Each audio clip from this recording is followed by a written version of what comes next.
आज ओडिशार 91तम ओडिशा दिवस पालन करा जाउछि। आ ये अवसर में मु आंतरिकतार सहित अभिनंदन और शुभेच्छा जनाउछि। जो महान बरपुत्र मानकर त्याग एवं निरविच्छिन्न उद्यम फल आज ओडिशा पई एक गौरवमय उपलब्धि आज हो पारिछि एवं सेही मानकु मु आज मो राज्य सरकार तरफ श्रद्धांजलि अर्पण करुछि। सेही बरपुत्र मानकर पई किभଳି भाबरे सेमानकु यथोचित सम्मान देबा पई आज आम सरकार तरफ बरपुत्र मानकर जन्मस्थान रे पालन करिबा पई सरकार निष्पत्ति नैछंती एवं आज उत्कलमणि गोपबंधु दासंकर जन्मपीठरे सुआंड ग्राम रे ताहा पालन होईछि। ठीक सेही बड़ी भाबरे मध्य गत वर्ष मध्य उत्कल गौरव मधुसूदन दासंकर तांकर जन्मपीठ कटकर सत्यभामापुर रे मध्य पालन करा जायथिला।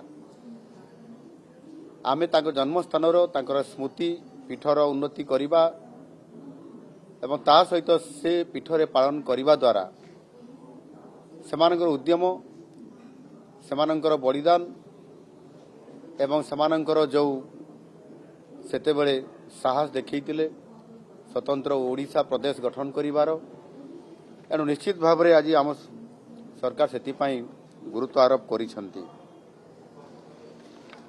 एवं ताहा सहित आज आम सरकार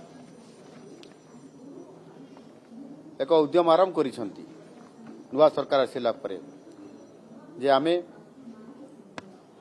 आज ओडिया अस्मितार कथा कहूछु। आज ओडिशार विकास कथा कहउछंती। आज ओडिशार प्रति लोकर तार आयरे उन्नति केमती आसीबो ताकू मध्ये फोकस करा जाउछ। आम सरकार विजन डॉक्यूमेंट 2036 तैयारी करिसंती एवं 2036 मसिया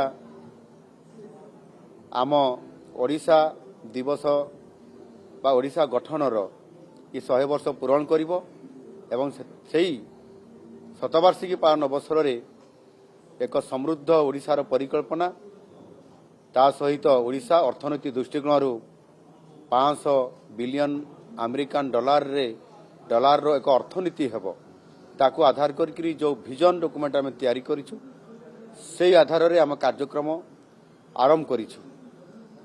आउ सेथि पई आमर ये उद्यम भित्तिभूमि को सुदृढ़ करिबा शिल्पायन करिबा कृषकों को सशक्तिकरण करिबा महिला मान को सशक्तिकरण करिबा युवक मान को नियुक्ति प्रदान करिबा सहित आमे विभिन्न गुरुत्वपूर्ण क्षेत्र गुडी को जेभଳି भाबरे आज ध्यान देइछु निश्चित भाबरे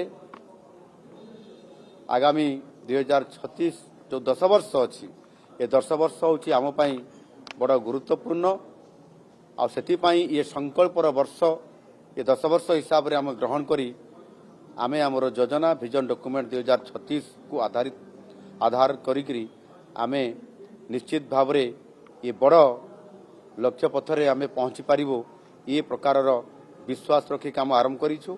महाप्रभु जगन्नाथ निश्चित भाव में आशीर्वाद करिवे एवं सरकार ये संकल्प को पूरा करिवे।